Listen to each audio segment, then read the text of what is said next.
Israeli opposition leader and wartime cabinet member Benny Gantz is wrapping up his trip to the United States by meeting with Secretary of State Antony Blinken. Blinken is calling for Hamas to accept an immediate ceasefire with Israel. Just hours before that, the U.S. military carried out its second airdrop of humanitarian aid into Gaza. This is all happening as a new UN report is shedding light on Hamas's violent actions at the start of the war. And we want to warn you, some of the details and images in this report are disturbing. CBS News foreign correspondent Imtiaz Tyab reports. In the harrowing hours of Hamas's rampage across southern Israel on October 7th, some women suffered sexual violence, according to a new report by the UN Special Envoy on Sexual Violence. We also found that there are reasonable grounds to believe that conflict-related sexual violence, including rape and gang rape, occurred. The UN report also found there are reasonable grounds to believe the abuse of hostages is ongoing. But the UN's experts said this was not an investigation. They did not mean any survivors of sexual violence or look at forensic evidence. They did, however, interview dozens of witnesses, review thousands of photos, and some 50 hours of video of the attack.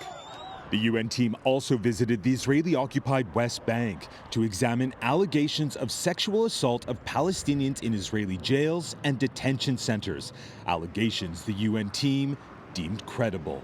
Imtiaz, we talked about the U.S. military airdropping its second wave of humanitarian aid into Gaza today. What kind of aid are they dropping, and how does it get distributed safely once it's on the ground?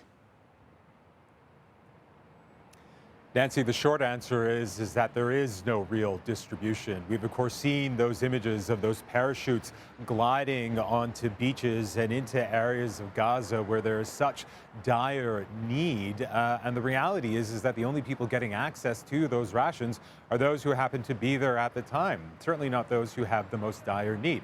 The Biden administration has acknowledged that this is, quote, not sufficient in their word or insufficient in their words. But as we've been saying, we've now seen a second round of rations being dropped into Gaza, around 40,000 meals or so. But here's what we have to consider, Nancy. Around 500,000 people are facing acute starvation, according to the World Health Organization.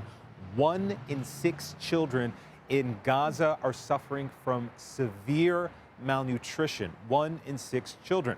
Now, the Biden administration has said that it wants to achieve what they've called flooding the zone, which is flooding Gaza with as much aid as possible, of course, to help those who are desperately hungry, but also to crack down on what we've been seeing, which is this breakdown in law and order.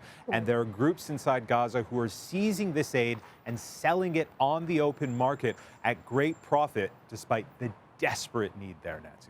Yeah, the vice president said this weekend that some people have resorted to eating leaves in Gaza. Imtiaz, more bad news. Ceasefire talks broke down again in Cairo. How much do we know about the sticking points there? And is there any chance we'll see a pause in the fighting ahead of the holy month of Ramadan? Yeah, Nancy, there's a fear that these talks had unraveled altogether, but we do understand that they are still ongoing. However, Israel still has not sent its delegation to Cairo. Now, there is a reason for that. There is a framework agreement that is in place, and the broad strokes of that is simply this: a 6-week pause in fighting, which would see a dramatic increase of aid into Gaza and the release of some Palestinian prisoners for the release of 40 hostages. Why haven't we seen this deal come to fruition? Well, Israel has said that they want to know which hostages are still alive. This is not something that Hamas has provided for them. And so right now we're at this impasse still, as we heard from Vice President Kamala Harris in that really impassioned speech over the weekend. The Biden administration wants a ceasefire now. It wants all sides to agree to this deal that's in place right now. But as we've been saying, there's still an impasse, and that deal is not in place. Nancy. Negotiations drag on. Imtiaz Tyab, thank you so much in Tel Aviv.